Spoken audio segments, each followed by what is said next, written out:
All right, welcome everyone.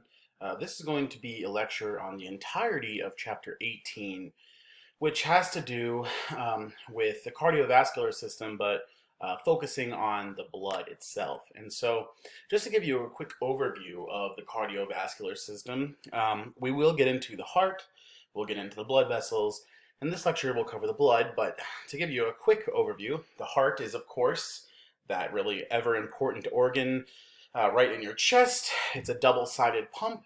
It establishes blood pressure, and it's, of course, needed to get the blood flow out to the rest of the body, the rest of the tissues.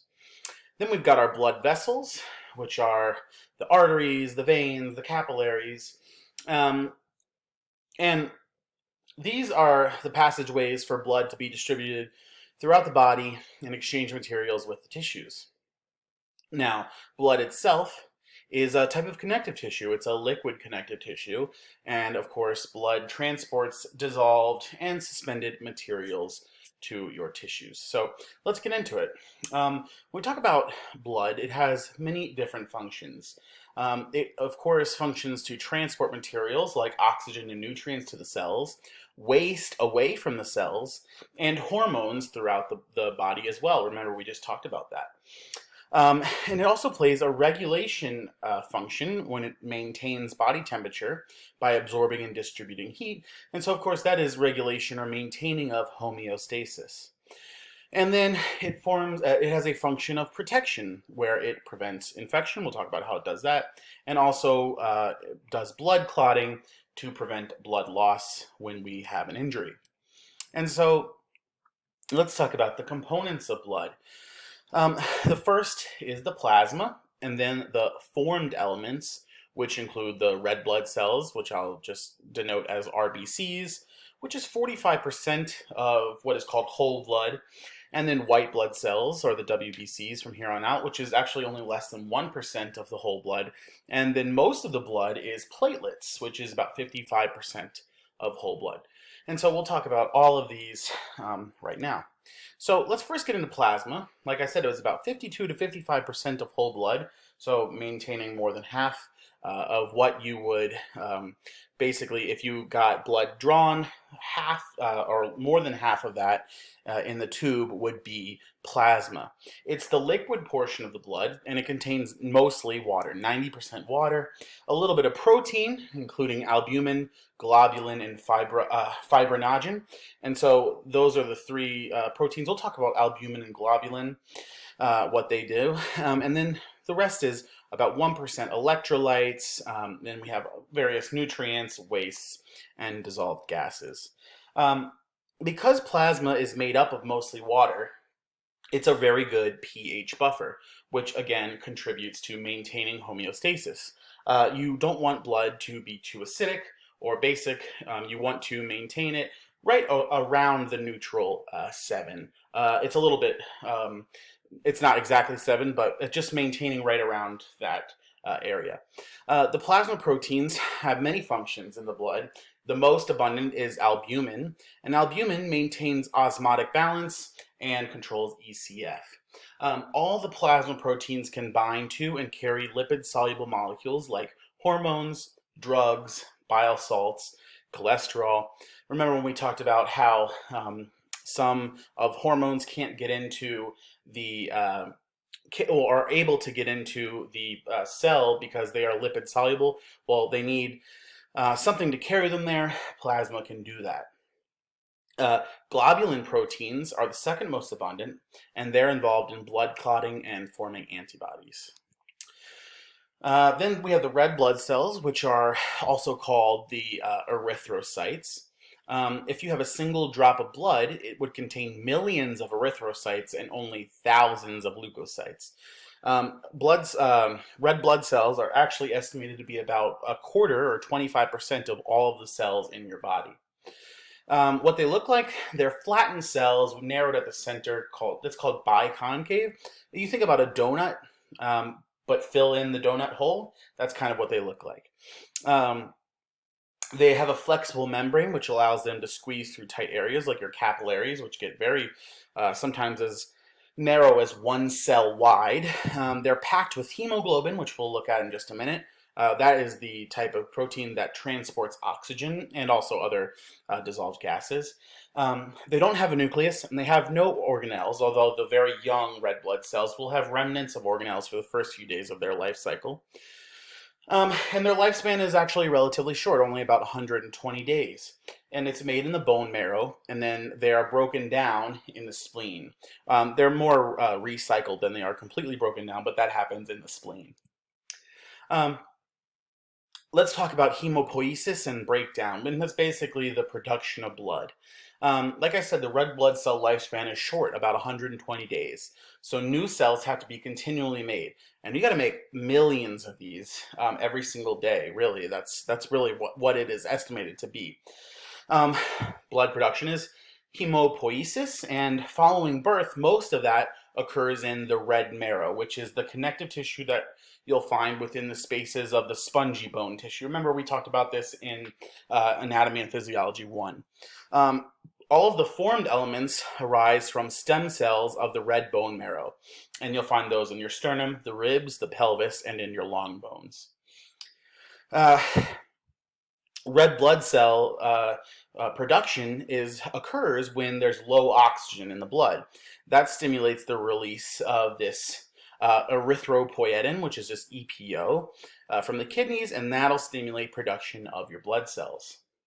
What we have are things called myeloid stem cells, and those will give rise to all the other formed elements, including the erythrocytes, the megakaryocytes that are you'll see will produce platelets, and the myoblast lineage that gives rise to the monocytes and the three forms of the granular leukocytes, the neutrophils, eosinophils, and basophils. So I know that's a lot of verbiage right there. We're going to talk about all of them, and you'll understand what they are. The lymphoid stem cells give rise to the leukocytes, which are known as the lymphocytes, which include the T cells, the B cells, and the NK, or natural killer cells, all of which function in immunity. Once again, we're going to talk about all of them in depth so that you understand what they are. Okay, so here's that large molecule called hemoglobin that's found only in the red blood cells, and it functions in carrying oxygen. Now, notice there's a globin portion with 4 subunits that have 2 alpha chains. Here's alpha chain 1, alpha chain 2, and beta chain 1 and beta chain 2. And then a heme portion, here are those 4 heme portions, which are the iron-containing groups that are bound to the alpha and beta chains, and basically that's where the oxygen will bind to the iron. Right here, that's the chemical symbol for iron. Oxygen binds here because oxygen is a electronegative molecule, and iron is electropositive molecule, so opposite charges will react, and they will be able to bind to this iron, and the hemoglobin can carry the oxygen throughout the rest of the blood vessels. So it says here in the lungs, right, you breathe in and you breathe out. In the lungs, hemoglobin will pick up the oxygen, which binds to the iron ions, and it forms oxyhemoglobin. Now, when hemoglobin is oxygenated, it's bright red. And then it'll travel to the body tissues, and it'll release some of the oxygen molecules, and it'll become darker red, called deoxyhemoglobin, or sometimes referred to as reduced hemoglobin. Now, notice I said dark red because you probably heard at some point, oh, oxygenated blood is red and deoxygenated blood is blue. So your blood is never blue, it's always red. But if it is oxygenated, it's often much more brightly colored red than it is when it's like a darker red, almost purple if it's deoxygenated, but definitely not blue, never blue. Okay. Yeah, so that's just something, an old wives' tale I like to dispel. Some things that can happen if we have the inability to carry oxygen in our blood, that's called anemia, and there's different ways that you can get anemia. The first is nutritional anemia, that just happens from low iron in your diet. There's pernicious anemia, which is a low red blood cell production due to getting low amounts of vitamin B12. There's aplastic anemia, which is a low red blood cell production due to bone marrow problems. There's renal anemia, which is, renal means kidneys. And remember that EPO comes from kidneys, so you'll get low red blood cell production due to low EPO. There's hemorrhagic anemia, which happens when you're hemorrhaging or you're having excessive blood loss. And there's hemolytic anemia, which means that you have defective red blood cells due to some disease like malaria or sickle cell. Okay, so those were the red blood cells. Let's talk about the white blood cells, which are called leukocytes. Again, these are actually much, much less common, less than 1% of your total blood volume. Their general functions include being major cells of the immune system. They're the internal defense against foreign cells. They remove debris, and they destroy cancerous cells. And there's five types, and we'll talk about all of them. Neutrophils, lymphocytes, monocytes, eosinophils, and basophils. Okay. One of the most distinctive characteristics of leukocytes is their movement, the way that they move. So whereas your erythrocytes, or your red blood cells, will spend their entire lives circulating within the blood vessels, leukocytes actually routinely leave the bloodstream and perform their defensive functions in the body's tissues, so outside of the blood vessels. They're able to leave the capillaries in two ways. The first process is known as emigration, which is basically just leaving, and then diapedesis, which is basically taking a step through, and basically that's what that means. Pedesis means taking a step or a leap, and that's basically in which they squeeze through adjacent cells in a blood vessel wall. So just two different ways that they can actually leave the blood vessels. And some, when they leave the blood vessels, so some will leave blood vessels and they'll stay in a very particular area, but some actually wander around your body like amoebas, basically crawling around until they're attracted by certain chemicals that make them go towards an injury or an infected cell. That's called positive chemotaxis. And literally what that means is positively moving towards a chemical. So walking towards a chemical in, if it was negative, it'd be walking away. So positive chemotaxis is going towards a chemical. Okay? And there's two types: the granular leukocytes, which contain these things that are just abundant granules within cytoplasm, just meaning that you can see granules or little structures under a microscope. Those include the neutrophils, the eosinophils, and the basophils, and then the agranular leukocytes, which actually have some granules, just not as much. And basically those are going to be the monocytes, which are the macrophages that are phagocytic. Remember, phagocytosis is when it's like cell eating. And the lymphocytes, which arise from the lymphoid stem cell line. So let's talk about all of those. There's a lot of information here, but it's really not all that difficult, just a lot of words. Okay, let's get into the granular leukocytes. The first is the neutrophils. This is the most abundant. They'll normally comprise 50 to 70% of your total leukocyte count. They're called neutrophils because their granules will show up under the microscope most clearly with stains that are chemically neutral, so neither acidic or basic, around a 7 pH. Neutrophils are rapid responders to the site of infection and are efficient phagocytes with a preference for bacteria, so they like to eat bacteria, basically, think of it that way. They contain lysozyme, which is an enzyme that's capable of lysing, which is basically breaking down or cutting bacterial cell walls. They have oxidants such as hydrogen peroxide, which can basically neutralize acidic things, and defensins, which are proteins that bind to and puncture bacterial and fungal plasma membranes, so that basically they get destroyed. And basically what happens is what's inside of the cell membrane leaks out, and you don't want that to happen with your cells. If that does happen, they'll die. If you were to take a blood sample from somebody, a patient, and they had abnormally high counts of neutrophils, that would indicate an infection and or inflammation, particularly that would be triggered by bacteria.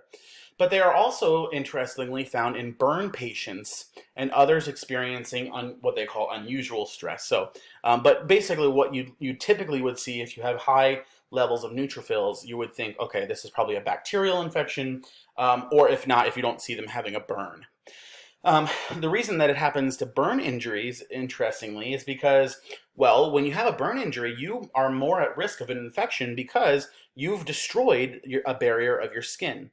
And so that's why neutrophils will come to that area. So it's interesting. I never really knew that until I read this. So low counts of neutrophils might be caused by drug toxicity and other disorders, which might, obviously, if you don't have a lot of them, that will increase your susceptibility to infection by what? Well, particularly by bacteria. Okay, here are the eosinophils. They're much, much less, right? 2 to 4% of your total leukocyte count. The granules will stain best with an acidic stain known as eosin. Okay, so it's, remember, these are just named based on the stain that they use. Um, the nucleus of the eosinophil is typically going to have 2 to 3 lobes, and I just put this in here because I thought it was interesting. If stained properly, the granules will have a distinct red to orange color. Who knows? Maybe I'll put that on the exam. The granules of eosinophils include antihistamine molecules. Well, what are antihistamine molecules? Well, if you take antihistamines, you'll take that when you're having an allergic reaction, right, to counteract activities of histamines, which are the inflammatory chemicals that are produced by basophils and mast cells when you have some sort of foreign object in your body to, remember, cause an inflammatory response. Some eosinophil granules will contain molecules that are toxic to parasites like worms, which could enter your body through your skin if you had like a cut, or if you consumed raw meat or fish. Eosinophils are also capable of phagocytosis, remember that's cell eating, and are particularly effective when antibodies bind to the target first and form an antigen-antibody complex. So they're able to read this antigen-antibody complex and just eat it up. So that's interesting. If you were to take a blood sample from a patient, you saw high counts of eosinophils, that'd be typical of patients that are experiencing allergies, have some sort of parasite infestation, and there are also some autoimmune diseases. If you have low counts, that might be due to drug toxicity and also stress. So just another example of why stress can be a big killer, because if you're stressing out very much, you might be more susceptible to these diseases and infections. I say that and I'm always stressed. I'm sure you are too. So the last leukocyte is the basophil, which is the least common, and they typically comprise less than 1% of your total leukocyte count.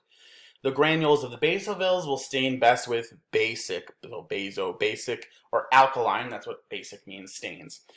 In general, they'll intensify the inflammatory response. So they actually do what mast cells do. In fact, they used to think that mast cells were basophils, but they actually derive from different stem cell lines, so they're not considered the same anymore. But anyway, they do the same thing. They release histamines, which gives you that inflammation, that red, itching, hot area that you would see if you've ever had, basically an inflammatory response, an allergic response to something. And this also opposes, and they also have heparin, which opposes blood clotting. Okay, so that's interesting to keep in mind when we talk about blood clotting. If you have taken a blood sample of a patient and they have high counts of basophils, those are associated with, again, an allergic reaction, another parasitic infection, and hypothyroidism. So we talked about that when we talked about endocrine system. Low counts, again, might be associated with pregnancy. That's interesting. Stress, again, and hyperthyroidism. Okay.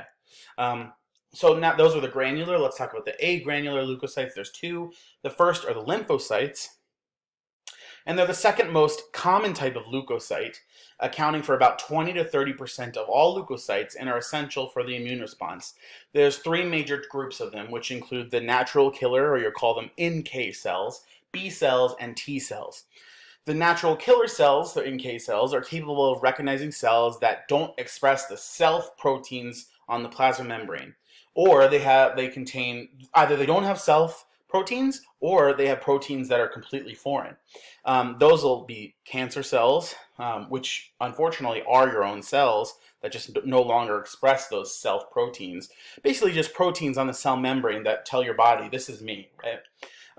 Cells that are infected with a virus will no longer have those self proteins, and other cells that might have atypical surface proteins. So basically anything that's not you, these guys respond to it, and that's called a generalized non-specific immune response. And these are typically the larger lymphocytes, and the smaller are the next two, the B and the T cells. B and T cells, also called B lymphocytes, T lymphocytes, they play prominent roles in defending the body against specific pathogens. So the NK cells were the, where is it? They are generalized, right? And these are going to be defending against specific pathogens. So one form of B cells, which are plasma cells, will produce the antibodies or the immunoglobulins that bind to specific foreign or abnormal components of plasma membranes. That's also referred to as humoral immunity or body fluid immunity. T cells will provide cellular level immunity by actually physically attacking foreign or disease cells. A T cell just goes out and actually physically attacks different cells that don't express same proteins. A memory cell is a variety of both B and T cells, and that forms after exposure to a pathogen, and it'll mount rapid responses upon subsequent exposures. So if you've been exposed once, your B and T cells will form variants of themselves called memory cells. They'll be able to respond much quicker to any subsequent exposures.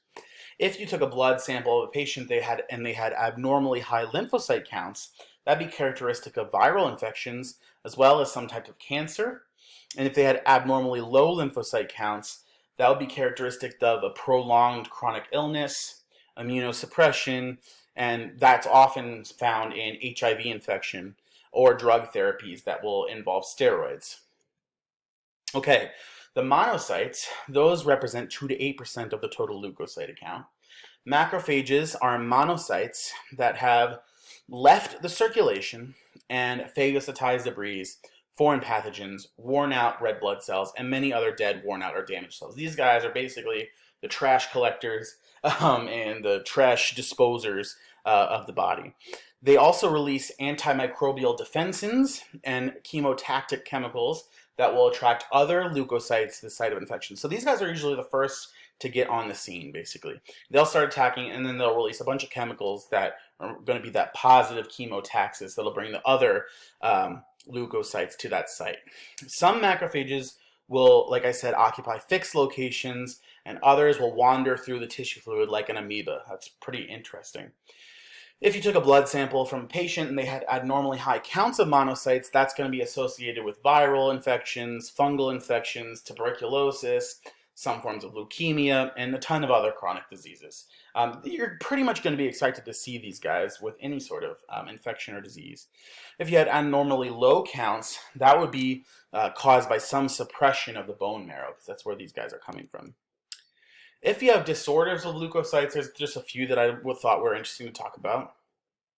The first is leukopenia, which is a condition in which too few leukocytes are produced. If that is a very pronounced condition, you might be unable to ward off any disease, right? Because you don't have the cells that need to fight off.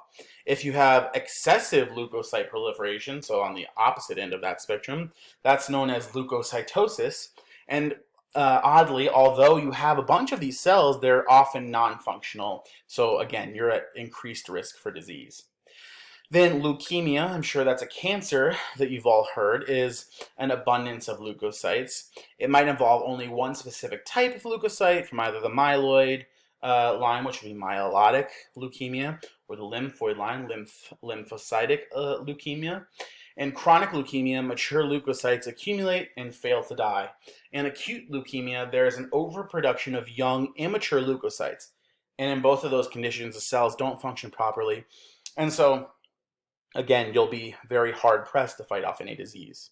The last one is lymphoma, which is another form of cancer, in which you'll get masses of malignant T and or B lymphocytes that collect in lymph nodes, the spleen, the liver, other tissues. And just like in leukemia, they won't function properly and the patient is very vulnerable to infections. Some forms of lymphoma tend to progress slowly and they'll respond well to treatment, but others tend to progress very, very quickly and they'll require aggressive treatment without which they are rapidly fatal. The last part of blood is platelets, and you might occasionally see platelets referred to as thrombocytes, but CYTES insinuates that they are a type of cell, and that's actually not accurate. It's not a cell, it's a fragment of the cytoplasm of another cell called a megakaryocyte. And that cell basically sits in an area and releases thousands of platelets over its lifespan. Platelets are really critical to hemostasis, which is the stoppage of blood flow following getting cut or damage to a blood vessel. And they also secrete a variety of growth factors that are essential for growth and repair of tissue, particularly the connective tissue. It's interesting. I just put it in here. Infusions of concentrated platelets are now being used in some therapies to stimulate healing. That's interesting. Um, one disease of platelets is thrombocytosis, which is a condition in which there's too many platelets. That might trigger formation of unwanted blood clots, which is thrombosis. That's obviously not very good. And if there's an insufficient number of platelets, that's called thrombocytopenia. Blood might not clot properly at all, and excessive bleeding would result. Okay, how do we stop bleeding? You cut yourself, and how does it stop? So there's 3 steps: the vascular spasm, the platelet aggregation step, and the clot formation step.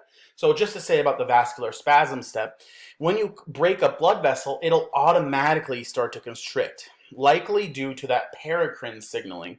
Remember endocrine signaling? We talked about paracrine signaling, where it's just neighboring cells talking to each other.